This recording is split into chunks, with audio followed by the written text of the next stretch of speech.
You've brought up fentanyl quite a few times, and I live in northwestern Montana, 60 miles from the Canadian border. Fentanyl from Mexico is killing people up here every day. And, our source cities, it comes up the coast, probably crosses in Tijuana, because it seems like, talking to my law enforcement friends, our source cities are on the west coast.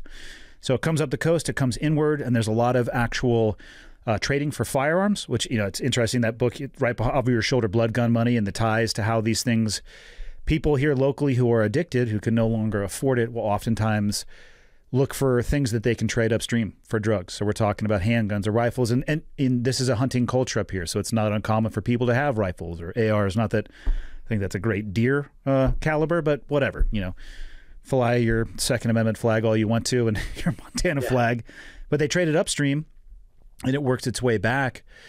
But it's killing people at a rate that is absolutely shocking, and I'm not so sure that the U.S. government has a solid approach to it, or maybe even an understanding. And I'm curious, given your time covering the cartel, it seems like when you first got to Mexico City, you'd see traditional drugs. I'm sure weed and cocaine and heroin, and you were talking about crack cocaine.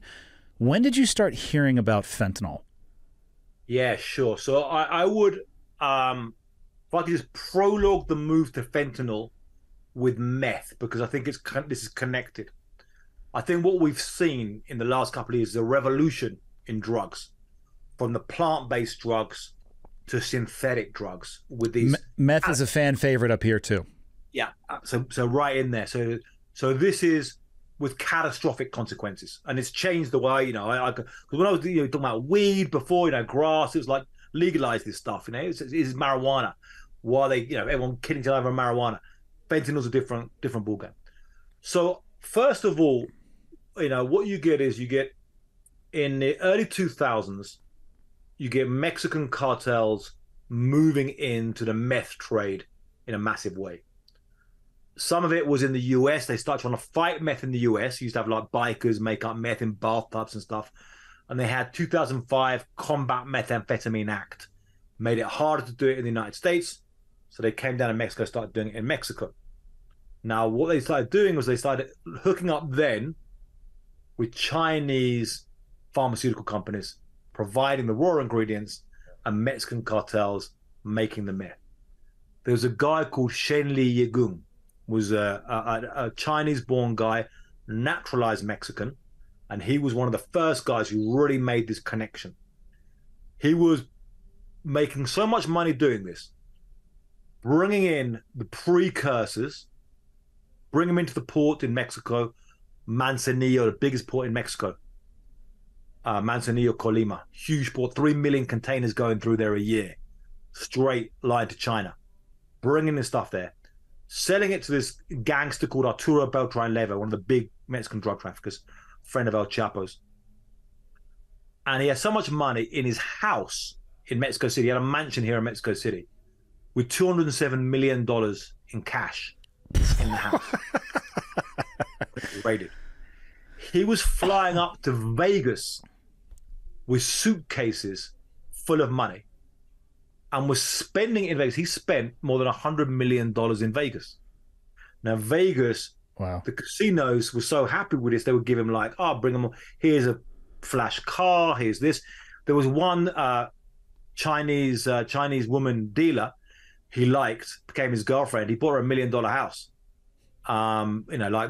He was winning 40% back. Eventually, the casinos got done for this. So they had to give some of his money back to the U.S. government.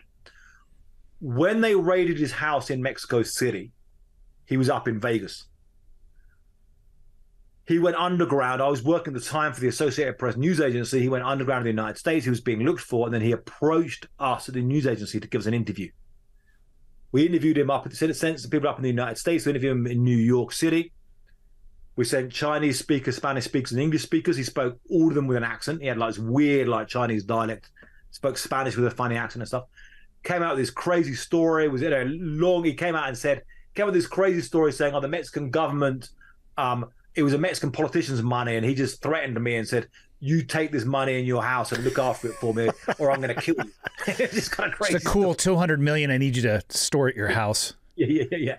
And eventually he's extradited down here. He's still in prison right here. He's still fighting. His house is still up there recently. He was still fighting to try and get his house back. But he was one of the real innovators who made this connection. So from there, you had the Mexican cartels build up, go crazy with crystal meth. And then they started fentanyl. Now, we had this in the interview with the mini leak, who was from Sinaloa cartel. And he said they first started seeing fentanyl in 2013.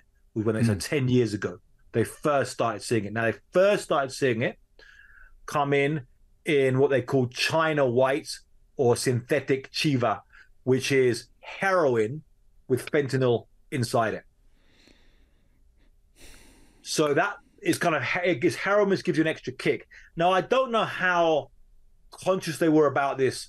Like, we're going to, steer the consumers a certain direction. Because what I don't know if it just happened this way or they're that smart about thinking this through.